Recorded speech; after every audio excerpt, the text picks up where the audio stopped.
Bienvenue dans le débat. Il est consacré aux États-Unis alors que Donald Trump et le chef du Pentagone, Pete Hegseth, ont convoqué en urgence les généraux et amiraux sur une base de Marines en Virginie, près de Washington. C'est la première fois que tous les généraux et amiraux américains sont rassemblés. Trump a fait un discours et promis de, je cite, réveiller l'esprit guerrier.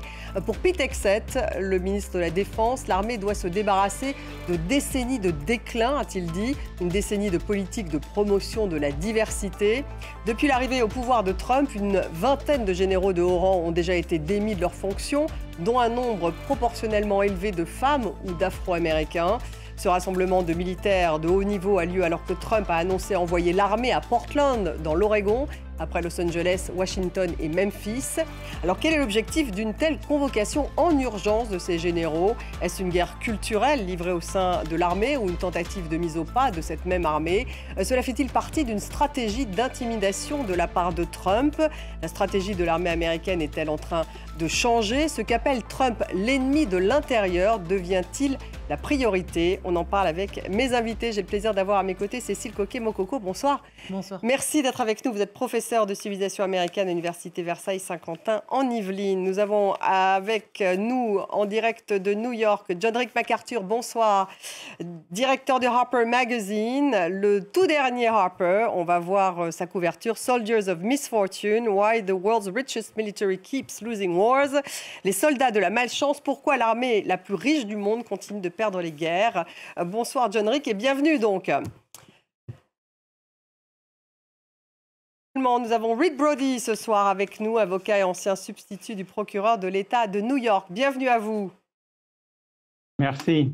Et nous attendons le général Michel Yakovlev qui devrait être là donc, dans quelques minutes. On me dit qu'il est un peu en retard. Ça s'est passé à Quantico, la principale base du corps de Marines en Virginie. Ça se trouve à peu près à une demi-heure en voiture de Washington. Des officiers de haut rang, des sous-officiers adjoints à leur commandement en poste aux États-Unis ou à travers le monde, ils ont dû préparer rapidement leur déplacement en Virginie. Donald Trump a fait un discours, il a promis de réveiller l'esprit guerrier. On écoute le président américain. Si vous voulez applaudir, vous applaudissez. Si vous voulez, vous faites ce que vous voulez, tout ce que vous voulez. Mais si vous n'aimez pas ce que je dis, vous pouvez quitter la pièce. Ah, bien sûr, en faisant ça, vous dites au revoir à votre rang et à votre avenir. Ensemble, nous réveillons l'esprit guerrier, cet esprit qui a gagné, qui a construit cette nation, de la cavalerie qui a dompté les grandes plaines, jusqu'à la puissance féroce et conquérante de Patton, Bradley et du grand général Douglas MacArthur. Ils étaient tous de grands hommes. Et en faisant ça, nous sommes une équipe. Et mon message pour vous est très simple. Je suis avec vous. Je vous soutiens. Et en tant que président, j'assure vos arrières à 100%. Vous ne me verrez jamais flancher, même un petit peu. C'est comme ça. Général Michel Yakovlev, merci d'être avec nous. Vous venez de nous rejoindre, ancien vice-chef d'état-major du SHAPE, le quartier général des forces de l'OTAN en Europe. D'abord, finalement, cette réunion, elle a été décidée pendant le week-end. C'est un peu branle-bas le combat pour tous ces généraux qui ont dû donc s'organiser pour venir en Virginie. À quoi assiste-t-on en fait avec cette convocation? Pourquoi? Alors, je ne sais pas sur la substance de ce qui se sont dit. Maintenant, sur le principe de la réunion, oui, déclencher un peu à la hâte, avec cet aspect amusant que cette nuit, si ça se trouve, le Congrès bloquera là. Il n'y aura pas de budget et donc ils ne savent pas comment ils vont rentrer à Hawaï, en Corée. Demain, s'il y a shutdown, en fait, ce soir. S'il y a shutdown, ils ont des problèmes. Bon, ils ont des problèmes parce qu'ils ne seront plus payés, c'est ça? Et pour prendre les billets d'avion et des trucs comme ça. Et surtout, les frais ne seront pas... Enfin, bon, bref. On est dans l'anecdote. J'avais une très grande inquiétude qui était que ce soit une réunion de prise en main des généraux, au sens... vous avez prêté serment à la Constitution des États-Unis. Oui, bon, maintenant que les choses soient claires, si le président vous demande quelque chose, lui cassez pas les pieds avec les aspects juridiques, ça c'est moi qui m'en occupe, et faites ce qu'on vous dit. C'était ça? Eh ben, je ne sais pas. Il semblerait que non, puisque de ce que j'ai entendu, j'étais sur autre chose cet après-midi, le discours de Trump était assez... c'était du Trump, quoi. C'était du Trump, on l'a entendu quand même, c'était assez violent. Vous êtes d'accord, Reed Brody, est-ce que c'était juste du Trump ou est-ce que finalement il y a eu un vrai discours sur une sorte d'anti-woke, réveiller l'esprit guerrier, une guerre culturelle finalement dans l'armée? Oui, non, c'était du Trump. Évidemment, depuis ses débuts à la Maison-Blanche, Trump cherche à détourner l'armée de sa mission traditionnelle pour s'attaquer à ce qu'il appelle l'ennemi intérieur, les migrants, les opposants, les responsables locaux. Vous vous souvenez qu'en 2020, lors des manifestations Black Lives Matter, après le meurtre de George Floyd, il voulait déjà déployer l'armée régulière dans plusieurs villes. Mais à ce moment-là, il y avait des garde-fous sous son premier mandat, des responsables civils et militaires, dont le secrétaire à la Défense, Mark Esper, le chef des États, le chef de l'État-major, Mark Milley, l'ont dissuadé. Cette fois, il y va. On l'a vu en Los Angeles, on l'a vu à Portland. Et effectivement, moi, je craignais voir qu'on rassemblait les gens puis qu'ils prêtent serment à lui.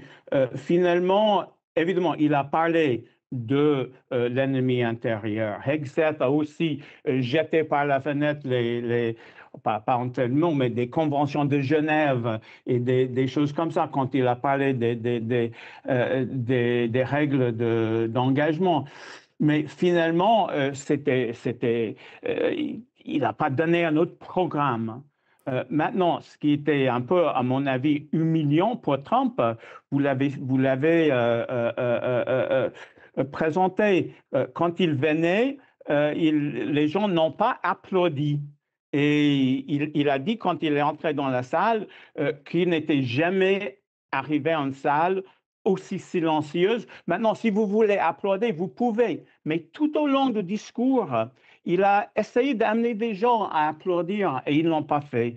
Donc, je pense qu'on s'en est sorti pour le moment, mais c'est clair qu'il a un programme en tête. Il a un programme, vous êtes Cécile Coquet-Mococo, cet esprit guerrier qu'il met en avant, c'est une guerre culturelle tout de même dans l'armée. Et on considère que Trump et d'ailleurs Pete Hegseth, on va l'entendre, que la promotion de la diversité a affaibli l'armée. Donc on est sur une doctrine masculiniste. C'est ça un petit peu ce qu'il a voulu dire aujourd'hui? À mon avis, c'est vraiment une opération de communication qu'a voulu faire Donald Trump pour se présenter encore et toujours comme l'homme fort et comme le commandant en chef, tout en n'ayant absolument pas le pédigré qu'il faut pour ce type de choses. C'est quelqu'un qui n'a même pas fait son service militaire, qui a trouvé des excuses assez fallacieuses. Et donc, il n'a ni lui ni Pete Hegseth ne mérite en fait l'estime de ces hauts gradés militaires. Or, on sait très bien qu'un chef militaire, s'il n'a pas l'estime de ses hommes et des femmes qui peuvent être sous ses ordres, ce n'est pas un chef militaire. Donc là, je pense et ça, on l'a senti donc. Je pense qu'il y a un problème de décalage culturel vis-à-vis de la culture militaire de la part de Trump. Et c'est intéressant à voir parce que une part substantielle de son électorat a une culture militaire, sudiste en l'occurrence, et toutes ces bases militaires en Virginie où ont été formés justement ces hauts gradés sont des hauts lieux de ce qu'est réellement l'esprit militaire américain. Et là, il y a un problème de décalage culturel entre Trump qui a l'habitude de faire des grands meetings avec des gens qui l'adulent et des militaires qui ne sont pas là à son service. Il continue sur la même lancée que lors du défilé qu'il s'était offert pour son anniversaire, avec des militaires qui ne se comportaient pas comme des militaires. John Reck, Trump, il avait nommé d'ailleurs des généraux lors de son premier mandat. Il y avait James Mattis, secrétaire à la Défense, John Kelly, secrétaire général à la Maison-Blanche, et puis ensuite il les a virés. Quelle est sa relation, pour rebondir sur ce qui vient d'être dit, avec la hiérarchie militaire? Parce que d'un côté, il a l'air d'être un peu fasciné, il a organisé ce défilé militaire, justement, et en même temps, là, c'est assez paradoxal. Enfin, en tout cas, les militaires, peut-être, eux, ne l'aiment pas vraiment. Faut vite résumer que son discours n'était pas vraiment un discours. Il a vite sombré dans l'absurdité. Il a exhibé une démence presque. C'était bizarre ce qu'il a fait. Mais sur le plan réel, si on peut parler de plan réel avec Trump, il a subi une humiliation le 4 juillet parce que, en fait, les forces militaires aux États-Unis sont dans un très mauvais état. Et on l'a vu en défilé devant Trump le 4 juillet. Alors, c'est un peu Hegseth qui est un fou, un véritable fou, alcoolique, drogué, etc., qui a quand même fait son service militaire d'une manière, qui voulait répondre aux critiques de la conduite des soldats dans les rues de Washington le 4 juillet. Mais c'était l'occasion pour Trump de se montrer farouche, menaçant, et de contourner le rôle traditionnel des militaires. Et il y a eu des généraux qui sont venus de très loin. N'oublions pas que l'Amérique, c'est un empire. Et ils sont venus parler de menaces intérieures, alors que normalement, ils parlent stratégiquement, sans arrêt, de menaces extérieures, de vraies armées. Alors, j'imagine que les relations, pour répondre à votre question, les relations entre Trump et les officiers, les hauts gradés qui sont venus, c'est très tendu maintenant, parce qu'ils ont été bousculés pour une vraie connerie, une absurdité.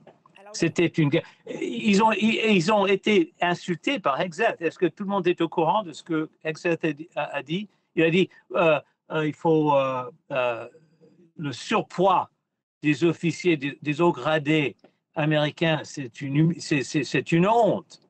Il faut qu'on fasse plus de culture physique. Oui, il a dit c'est ça. Incroyable ce qu'ils ont dit.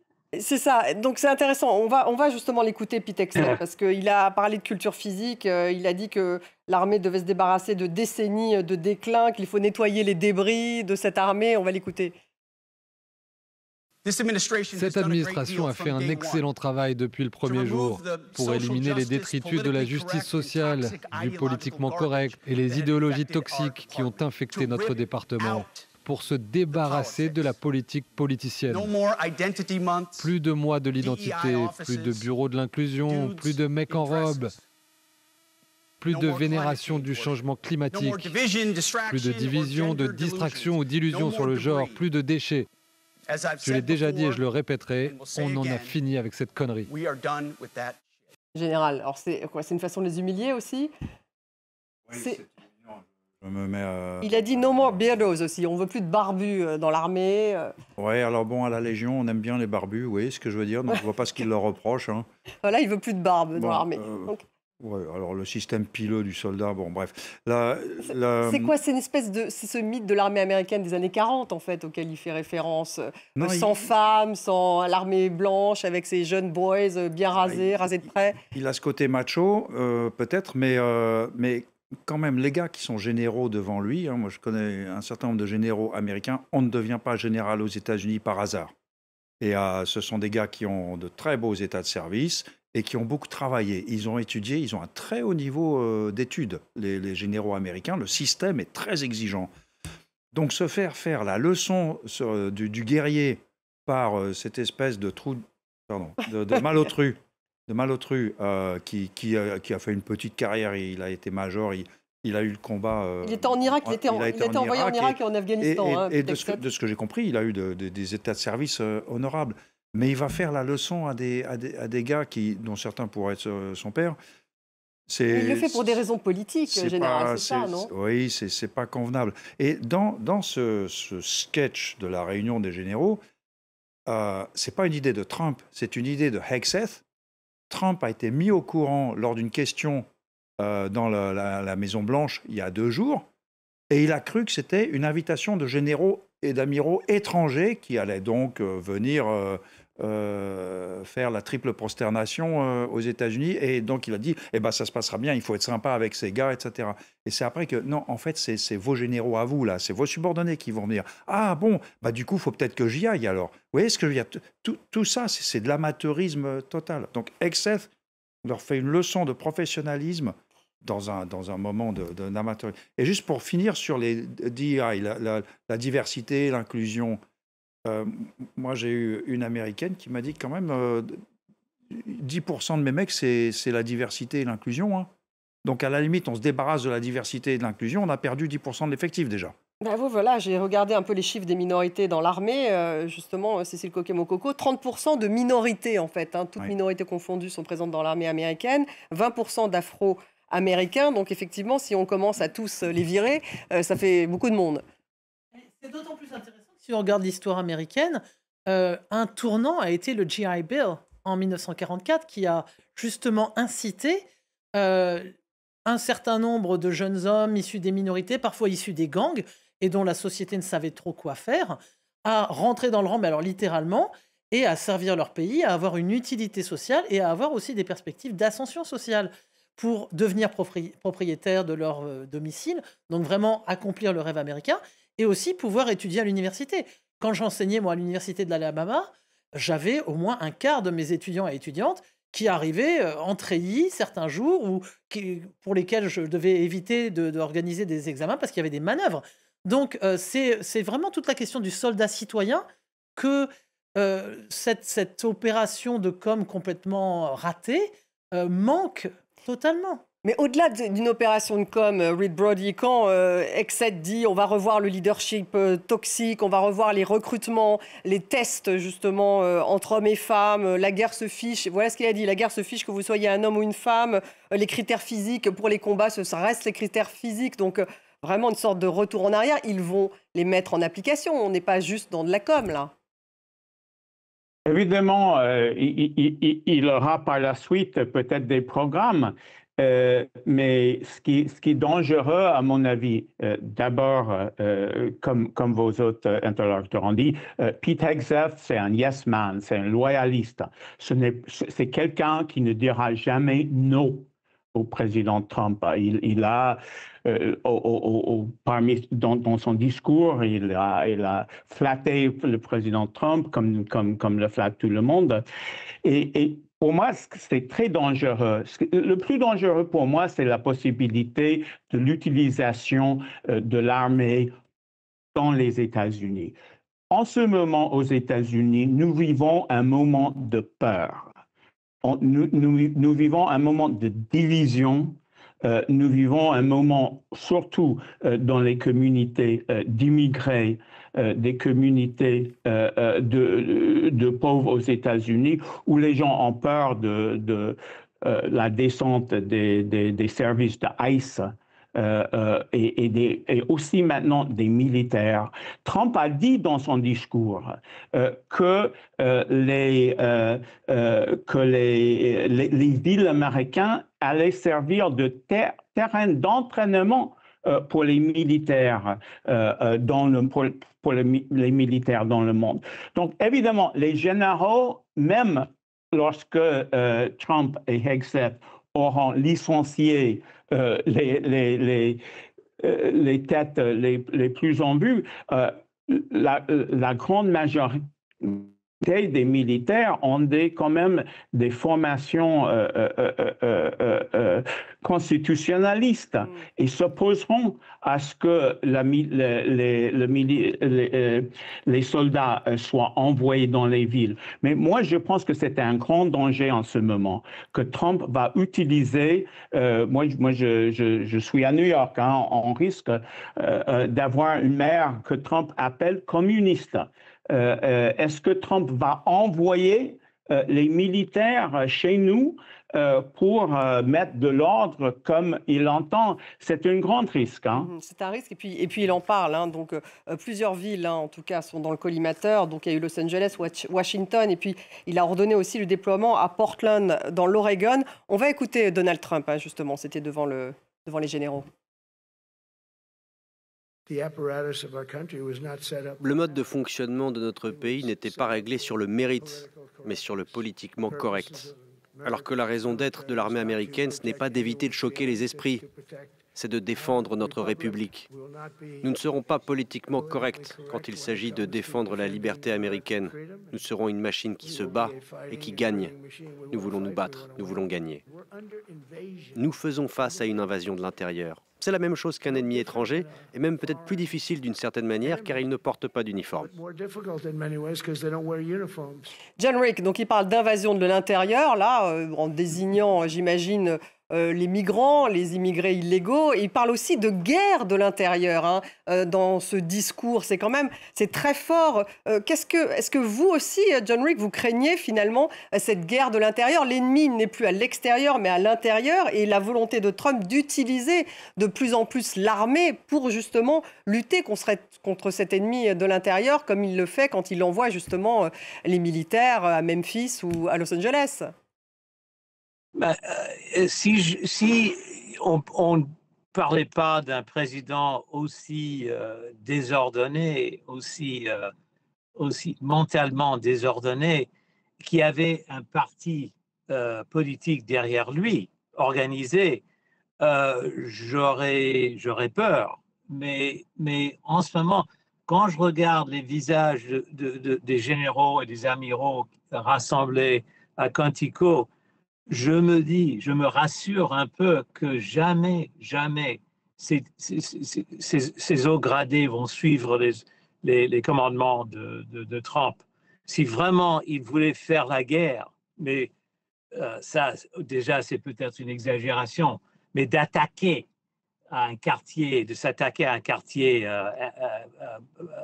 dans une ville quelconque, je ne crois pas que l'armée américaine le suivrait. Et en John plus, Rick, pardonnez-moi, mais là, il cherche à faire.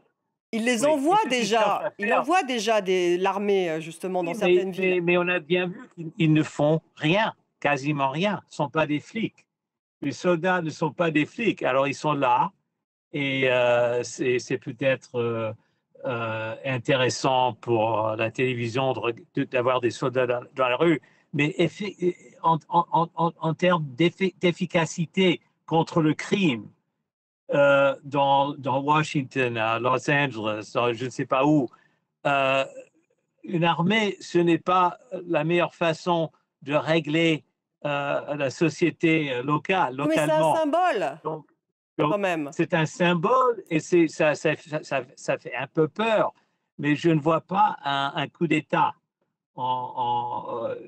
qui est en train d'être organisé. Et moi, là encore, je suis plutôt rassuré par la réaction des généraux rassemblés là. Ce qu'ils voudraient faire également, c'est de menacer les cibles faibles, comme les cartels. Oui, c'est facile pour un navire américain d'abattre un navire qui porte des drogues, soi-disant. C'est une cible facile et télégénique. Mais d'attaquer un quartier à New York, à Washington, à Los Angeles, c'est tout autre chose. Et là, vous verrez, j'imagine, une réponse assez forte et peut-être militarisée. Parce que n'oublions pas que nous sommes armés. Nous sommes vraiment armés. Ah oui, donc là, c'est le risque de guerre civile là, dont vous parlez. Oui. Quasiment. Alors, je ne pense pas que Trump va oser vraiment faire la guerre dans les villes. Il va faire des gestes symboliques, mais un coup d'État, je ne vois pas. Et on va revenir sur la guerre étrangère. Général, un mot justement pour réagir à ce qu'a dit John Rick MacArthur. Il menace tout de même. Donc la dernière menace, c'est Portland. Portland, c'est vraiment une ville de gauche dans l'Oregon, dans l'ouest américain. Il y a des manifestations très régulièrement contre Trump.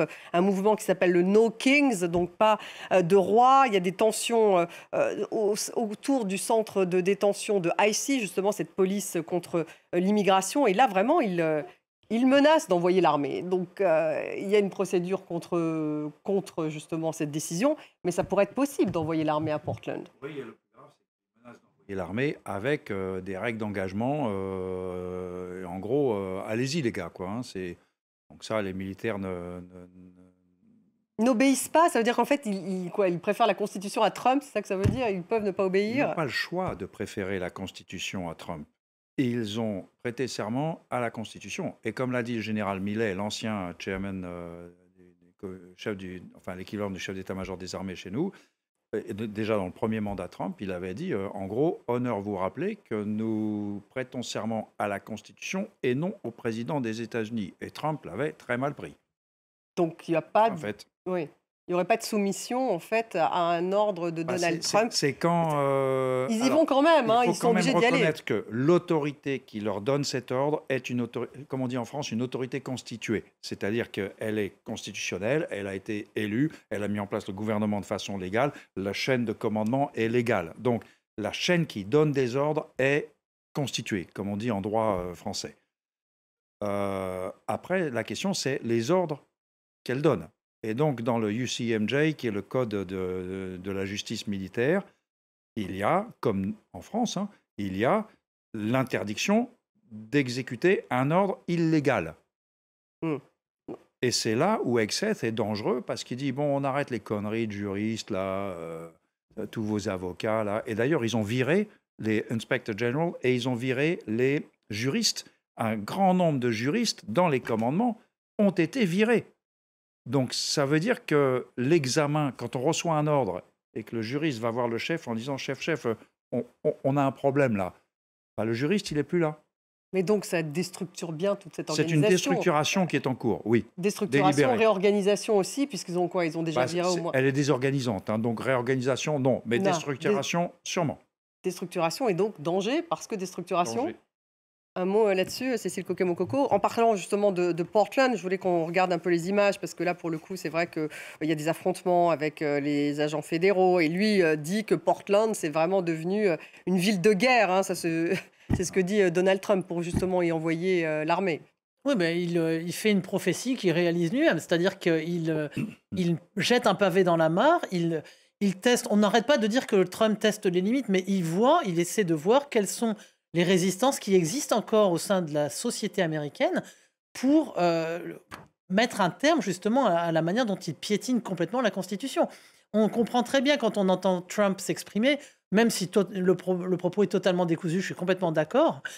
Mais pour lui, l'Amérique, c'est lui. Il fonctionne vraiment comme un monarque absolu qui s'identifie totalement au pays. Et donc, il intime aux généraux et aux hauts gradés l'ordre de considérer que l'Amérique, c'est lui. Et ça ne va jamais fonctionner parce que, justement, depuis au moins 1803, on a l'arrêt Marbury versus Madison qui dit que tout Américain, tout citoyen des États-Unis peut s'opposer à une action, y compris un ordre venant du commandant en chef des armées américaines, qui est manifestement anticonstitutionnel. Un mot, justement, Reed Brody, Timothy Snyder, l'historien, lui, dans une tribune au Monde aujourd'hui, il parle de démonstration de force destinée à intimider. C'est ce qu'il dit justement sur l'envoi de l'armée dans ces différentes villes. Et finalement, il dit Trump crée tout de même la probabilité statistique d'un incident, par exemple le suicide d'un militaire ou un incident de tir entre soldats, un manifestant qui serait tué par balle, qui serait susceptible ensuite d'être exploité pour générer une crise, justement. Et c'est ça, peut-être, le danger? Ben, tout à fait, c'est la provocation. Il y a beaucoup de manifestations en ce moment. Vous avez parlé de No King's Day, mais ici à New York, moi j'ai participé il y a quelques jours dans une manifestation assez grande contre ICE, contre le président. Mais justement, les soldats sont envoyés dans les villes, soi-disant, pour protéger ICE. Il y a des congressistes, des représentants qui ont été arrêtés pour avoir tenté de protéger des migrants. Et donc, justement, il est dans la fuite en avant, dans la surenchère. Il veut justifier la présence des militaires. Et il teste, comme vous avez dit, il teste les limites. Il a dit dans son discours, là, quand il a dit que la gauche n'apparaît même plus. qu'ils ont abandonné. Et donc, ils poussent, que ce soit le département de justice qu'il a déjà mis au pas, ou là où il donne des ordres. C'est du jamais vu qu'un président dit au ministre de la Justice de poursuivre un tel, et on exécute. J'espère, je vais être aussi optimiste que le général et que John Rick, que le corps militaire sera notre défense contre Donald Trump. Ça reste à voir. Ça reste à voir, vous dites. Hein, c'est pas totalement sûr. Un mot, John Rick, justement, Trump, il a aussi adopté ce décret après la mort de Charlie Kirk, un décret contre le terrorisme intérieur. Et ce décret, en fait, me paraît extrêmement large. C'est-à-dire qu'on peut, le terrorisme intérieur, ça peut être des ONG pour le climat, ça peut être un peu tout et n'importe quoi. On peut arrêter finalement un manifestant comme étant un terroriste intérieur. Ça aussi, ça va dans cette politique tout de même autoritaire. Et là, oui, là, il y a une vraie menace, parce que c'est très facile pour les forces de l'ordre d'interpeller qui que ce soit, n'importe qui, lors d'une manifestation ou lors d'un proteste contre ICE, etc. C'est facile et on peut quand même détenir des innocents pendant des jours et des jours, ou même pendant des mois. Et on a vu aujourd'hui à la une du New York Times, ils ont fait un très bon reportage sur le nombre de citoyens, de vrais citoyens latinos qui ont été interpellés dans les dernières semaines, qui sont complètement innocents, mais ils sont quand même intimidés et incarcérés pendant des semaines. Alors ça, c'est très, très mauvais. Mais je parlais auparavant plutôt au sujet de la menace plus large.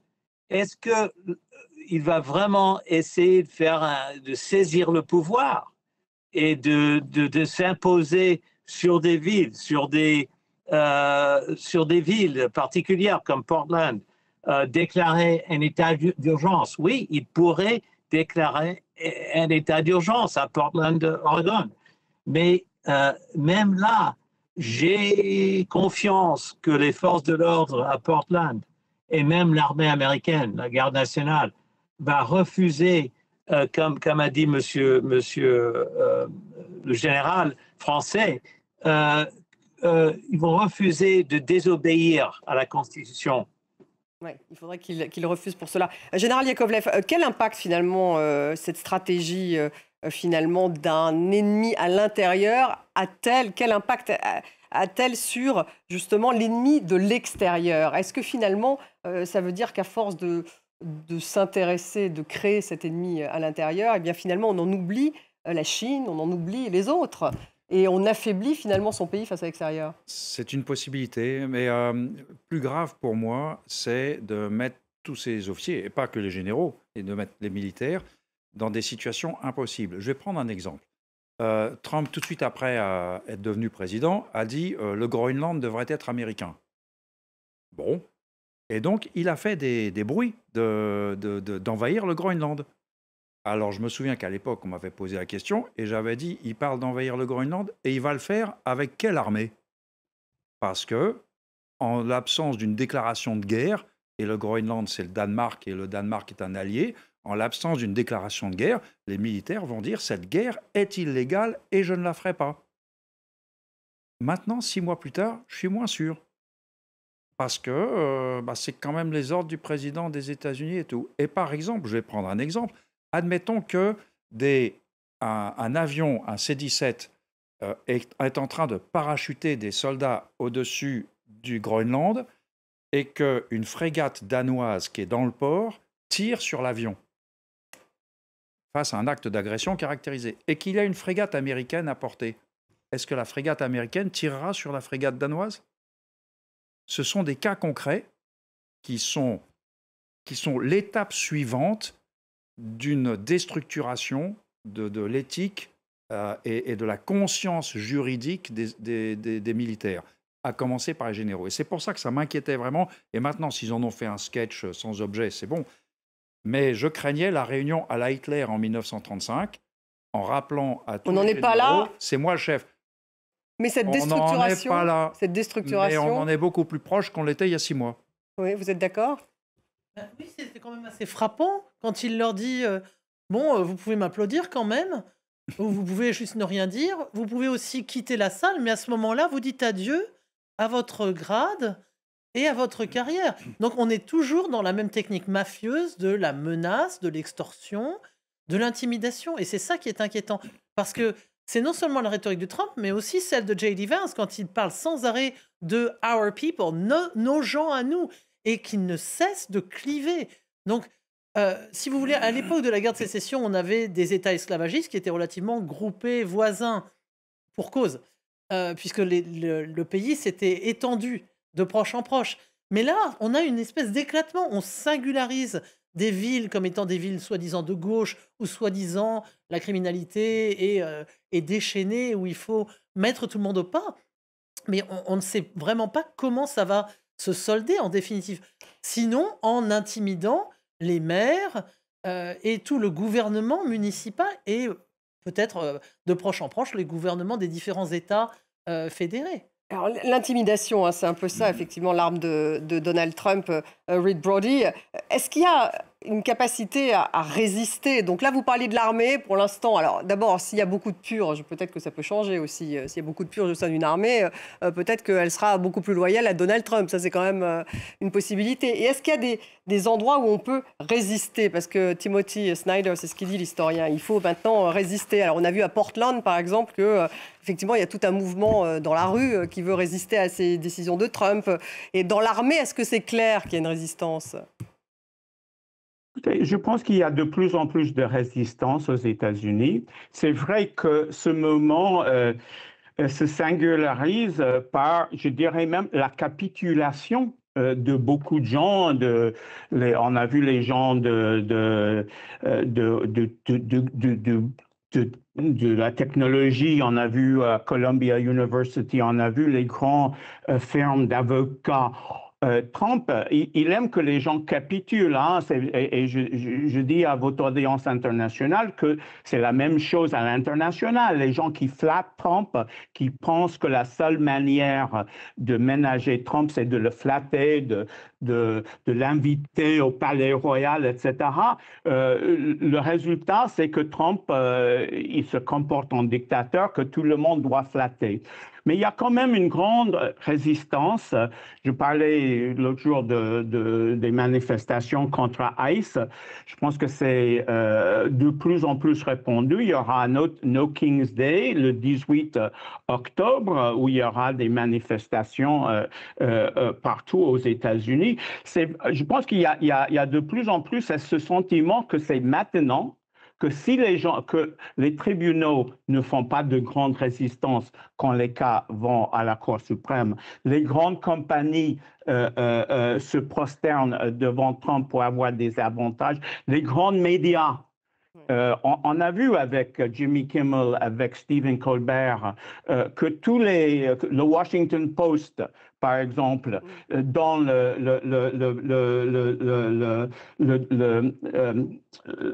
propriétaire et Amazon, que tout le monde se prosterne devant Trump et que c'est maintenant ou jamais.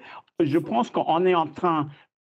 Quand on a un président qui dit qu'il faut maintenant attaquer George Soros, qu'il faut attaquer toutes les organisations de gauche, qu'il faut enlever les bénéfices, les avantages fiscaux de tout le secteur ONG, qu'il faut inculper mes ennemis, je pense qu'on est dans un moment où il faudrait que les gens se mobilisent. Oui. C'est lent, mais les gens finalement sont en train de se mobilisés aux États-Unis. John Rick, vous avez l'impression qu'effectivement, parce qu'il y a eu la sidération, est-ce qu'aujourd'hui on rentrerait peut-être dans une période où il y a plus de résistance, en tout cas dans la rue, hein, on le voit avec No Kings. Jimmy Kimmel, finalement, il a été réintégré à ABC, quelques jours après.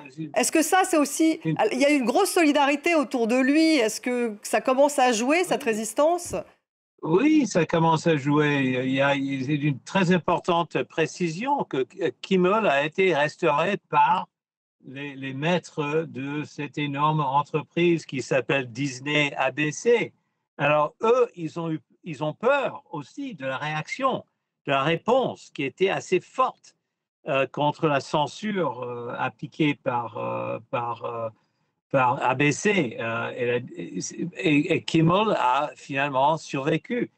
Et ce que je voulais faire, parce que je ne suis pas toujours tellement preneur avec les métaphores historiques, mais dans les années 50, quand Joseph McCarthy, l'archi-anticommuniste qui a fait peur à tout le monde, qui a menacé tout le deep state américain, a été très menacé par McCarthy, alors qu'il s'est attaqué à l'intégrité de George Marshall, chef de l'état-major et secrétaire de l'État et de l'armée régulière. C'était son Waterloo. Et je suis un tout petit peu optimiste qu'avec cette réunion de généraux et d'amiraux, Trump s'est penché un peu trop loin. Et que vraiment, c'est le début de la fin. Ah, ça c'est intéressant. Et encore, avec sa tenue, ce comportement absolument absurde, il se contredisait constamment pendant le discours. Il bavait des idioties. C'était extraordinaire. Il faut regarder son discours en intégralité. Ça me rend un peu plus optimiste. Un peu plus optimiste, ok. Merci beaucoup. Général Yakovlev, un dernier mot justement. Vous avez aussi un peu d'optimisme, même si vous avez l'impression que la situation ne s'améliore pas vraiment. J'ai une grande confiance dans tous les officiers américains que j'ai eu l'honneur et la joie de rencontrer. Je n'étais pas toujours d'accord avec eux professionnellement, etc. Mais fondamentalement, ils se perçoivent comme les gardiens de la Constitution. Et voilà. Alors attention à cette fameuse désorganisation, c'est ça que vous dites. Hein. Attention. Merci beaucoup d'avoir été avec nous, Général Yakovlev. Merci Cécile Coquet-Mococo. Merci John-Rick MacArthur, Reed Brody d'avoir été avec nous tous les deux en direct de New York. Merci à vous tous de nous avoir suivis. On se retrouve demain.